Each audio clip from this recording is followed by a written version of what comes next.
امیر حمزہ قلاس سے پوچھتے ہیں بلی کو مارنا کیسا ہے؟ اگر کوئی شخص خرگوش یا مرغی پالتا ہے تو بلی انہیں چوری کرتی ہے اور کھاتی ہے۔ اب اس سچویشن میں ہمیں کیا کرنا چاہیے؟ آپ بلی کو چوری کر کے کھا جائیں، یعنی چائنیز کو کھلا دیں آپ، تو یہی کرنا چاہیے جو کام وہ کر رہی ہے آپ بھی کر لیں۔ دیکھیں، چائنیز کو بھی نہیں کھلا سکتے، حرام جانور کسی کو کھلا نہیں سکتے۔ مسئلہ یہ ہے کہ کسی بھی جانور کو بلا وجہ نقصان پہنچانا شریعت میں جائز نہیں ہے۔ اس بارے میں صحیح احادیث موجود ہیں۔ نبی صلی اللہ علیہ وسلم نے مرغی کا شکار کے طور پہ مرغی پہ نشانہ بازی سیکھتے تھے لوگ، تو نبی نے اس عمل سے منع کیا کہ نشانہ بازی جانوروں پہ مت سیکھو، بلا وجہ تم جانور کو مار رہے ہو۔ اسی طرح یہ بھی ہوتا تھا، آپ نے فرمایا کہ کسی نے چڑیا کو بلا وجہ مارا، یعنی اس کی نیت کھانے کی نہیں ہے، تو کھانا تو انسان کی ضرورت ہے نا، وہ شکار کر سکتا ہے، بلا وجہ ویسے ہی مار رہا ہے، آپ نے اس عمل کو ناجائز قرار دیا۔ صحیح حدیث ہے، نبی صلی اللہ علیہ وسلم نے فرمایا پچھلی امتوں میں کسی پیغمبر کو ایک چیونٹی نے کاٹا تو انہوں نے اس چیونٹی کو بھی مار دیا اور باقی چیونٹیوں کو بھی مار دیا، تو اللہ نے فرمایا کہ جس نے آپ کو کاٹا تھا اس کو مارتے، باقیوں کا کیا قصور تھا؟ تو پتہ چلا کہ بلا وجہ چیونٹی کو بھی نہیں مار سکتے۔ تو اس لیے اسلام میں جانور پہ ظلم کرنا، بلا وجہ اسے قتل کرنا جائز نہیں ہے۔ ہاں، جو جانور آپ کو نقصان پہنچا رہا ہے یا نقصان پہنچا سکتا ہے یا آپ کو ڈسٹرب کر رہا ہے، اسے آپ مار سکتے ہیں۔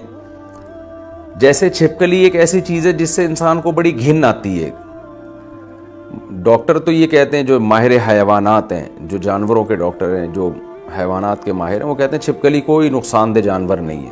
ٹھیک ہے، نہیں ہوگی، لیکن گھن آتی ہے انسان کو، جس کی طبیعت میں ایک سلامتی ہے نا، اس کو بہت گھن آتی ہے۔ مجھے تو بہت ہی زیادہ گھن آتی ہے چھپکلی سے، کہ تصور سے زیادہ۔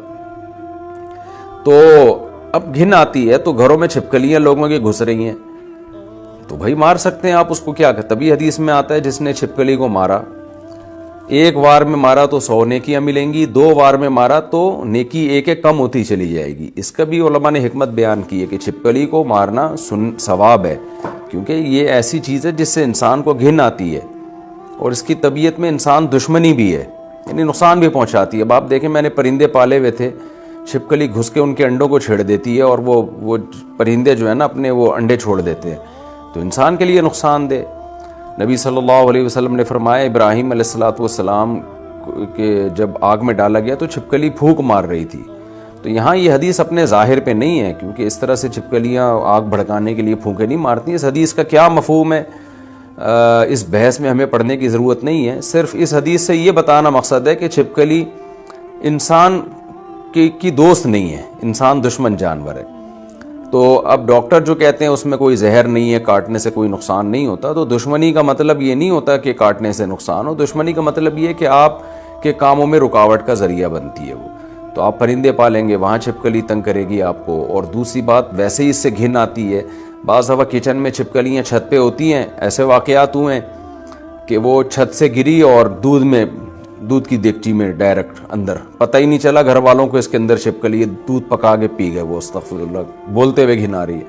تو ایک ایسا جانور ہے جس سے گھن آتی ہے انسان کو، اور افسوس اس پر ہوتا ہے آج ہمارے مسلمان چھپکلیوں کے بزنس کر رہے ہیں۔ تو گورا تو بھائی اس کا تو کوئی دین و مذہب نہیں ہے، وہ جو چاہے کرے گا، آپ تو انسان کے بچے بنو یار۔ یہ والی نسل کی چھپکلی، فلانی نسل کی چھپکلی، میرے پاس فون آتے ہیں تاجروں کے، حضرت ایک اسپیشل نسل کی چھپکلی آئی ہے، میں اس کا بزنس کر رہا ہوں، بہت نایاب نسل ہے۔ ابے تو کچھ اور کر لے یار، چوہے اور چھپکلی اور سانپ بچھو یہ کوئی انسانوں کے کام نہیں ہے۔ بچھو میں تو پھر بھی میڈیکلی اس کے زہر کے لیے پال سکتے ہیں آپ، کیونکہ اس کے زہر سے دوائیں بنتی ہیں، حکیم بھی بناتے ہیں، ڈاکٹر بھی بناتے ہیں۔ تو کوئی انسان کے فائدے کی چیز ہو، جیسے سانپ کا زہر کسی دوا میں ڈالنا ہے تو اس کے لیے سانپ پالے میں فارمنگ کی ہوئی ہے، وہ ایک ضرورت ہے۔ نارملی شوقیہ یہ چیزیں نہیں پال سکتے، شوقیہ آپ صرف حلال جانور پالیں۔ اور کتا جس نے پالا، حدیث میں آتا ہے روزانہ 1 قیرات اس کے اجر میں کم ہوگا، بلا وجہ کتا، ہاں شکاری کتا ٹھیک ہے۔ تو اب اس اصول کے تحت بلی کو قتل کرنا بھی جائز نہیں ہے۔ میں نے جو اصول بیان کیا نا کہ بلا وجہ جانور کو آپ نقصان نہیں پہنچا سکتے، ہاں وہ جانور جو آپ کے لیے نقصان دہ اس کو نقصان پہنچا سکتے ہیں۔ اب میں وہ حدیث کی تشریح مکمل کر دوں۔ نبی نے فرمایا کہ چھپکلی جس نے ایک وار میں ماری 100 نیکیاں اور جتنی وار میں مارے گا نیکیاں کم. وجہ اس کی ہے تاکہ چھپکلی کو مارنا ہے لیکن کم سے کم تکلیف. آپ نے کچومڑی بنا دیا اس کا. ایک وار کا مطلب ایک دفعہ چپل سے اس کو چپکا دیا, ٹک مر جائے گی 1 سیکنڈ کے اندر. 1 سیکنڈ میں جان نکل جائے گی اس کی, تو تکلیف کم سے کم ہوگی. اور آپ اناڑیوں کی طرح, جیسے بچے چھپکلیاں مارتے ہیں, اناڑیوں کی طرح مارے چلے جا رہے ہو, اس میں جانور کو تکلیف زیادہ ہوتی ہے. تو دیکھیں نبی صلی اللہ علیہ وسلم نے کتنا پیارا اصول بیان کیا کہ جانور اگر آپ کو نقصان, پہلی یعنی 3 اصول ہمیں پتہ چل گئے اس سے. بلا وجہ کسی بھی جانور کو اذیت نہ دی جائے, نہ قتل کیا جائے, نہ مارا جائے. نمبر 2, کوئی جانور نقصان پہنچا رہا ہے تو اس کو مارنا جائز ہے, بلکہ بہتر ہے, ثواب ہے.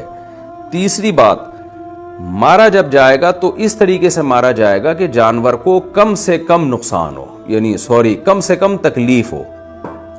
ایسا طریقہ اختیار کیا جائے گا کہ کم سے کم تکلیف ہو. جیسے چھپکلی کی مثال میں ایک وار میں مارنے کا حکم ہے, تو اب یہی اصول بلی پہ بھی منطبق ہوتا ہے. اگر یہ بلی جو ہے آپ کو تنگ کر رہی ہے, آپ کی مرغیاں چوری کر رہی ہے, اور کیا کیا, مجھے سوال ہی بھول گیا کیا کیا چوری کر رہی تھی, ہاں خرگوش کھا جاتی ہے, تو ظاہر ہے یہ آپ نے بلی کے لیے تو نہیں پالی نا, یہ ساری چیزیں اپنے لیے پالی ہے.